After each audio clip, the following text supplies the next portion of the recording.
এটা আমাদের নবী হযরত মুহাম্মদ সাল্লাল্লাহু আলাইহি ওয়াসাল্লামের ঘর, কিন্তু এটা সেই ঘর নয় যেই ঘরে আমাদের নবী থাকতেন, বরঞ্চ এটাকে আমাদের নবীর ঘরের মতো বানিয়ে তাতে নবীজির ব্যবহারের আসবাবপত্র রাখা হয়েছে। আমাদের নবী এইরকম ঘরেই থাকতেন। এই কামরাতে যতগুলো জিনিসই আপনার নজরে আসছে সব আমাদের নবী হযরত মুহাম্মদ সাল্লাল্লাহু আলাইহি ওয়াসাল্লামের ব্যবহার করা। কত না বরকতময় জিনিসপত্র যাতে আমাদের নবীজির হাত লেগেছে, যেগুলো আমাদের নবী ইউজ করেছে। এই জিনিসগুলো দুনিয়ার সব জিনিসের চাইতে দামি, এগুলোর মূল্য কেউ দিতে পারবে না। নিজের নবীকে ভালোবাসেন এমন মানুষই এগুলোর মূল্য বুঝবেন, আর বুঝবেন কতটা বরকতময় তার কাছে। আমাদের নবী সারা দুনিয়ার সর্দার ছিলেন। কুরবানি হতে চাই সেই নবীর উম্মত হয়ে, যেই নবী দুনিয়ার কোনো ধন দৌলত, আরাম আয়েশ, গাড়ি বাড়ি কোনো কিছুরই চিন্তা করতেন না। তিনি শুধু ভাবতেন তার উম্মতকে নিয়ে, আমাদেরকে নিয়ে। যদি মহান আল্লাহ তার আলামিন বন্ধুকে আমাদের হেদায়েতের জন্য না প্রেরণ করতেন, তাহলে হয়তো আমরা আজও কুসংস্কারে থাকতাম। বন্ধুরা, নবীজি আমাদের কাছে কতটা মহান, কমেন্টস করে জানান।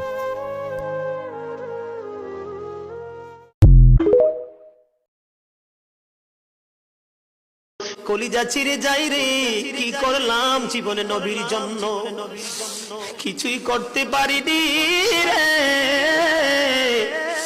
নবী তায়েফের জমিনে বন্ধু কত কষ্ট করলো, উহুদের জমিনে কত কষ্ট করলো। সাহাবীরা ধন্য হয়ে গেছে রে আমার প্রাণের নবীকে দেখে। ও বন্ধু, নবীকে না হলো জীবনে দেখার সৌভাগ্য, না পারলাম নবীর কথাগুলো বন্ধু মেনে চলতে। মালিক বিন সিনান একটা ডাক দিয়ে বলল, গো নবী, একটা ফোঁটা রক্ত আমি উহুদের জমিনে পড়তে দিব না, যতক্ষণ পর্যন্ত রক্ত বের হবে আমি আপনার রক্ত মুবারক ভক্ষণ করতে থাকবো। এই বলে বন্ধু রক্ত মুবারক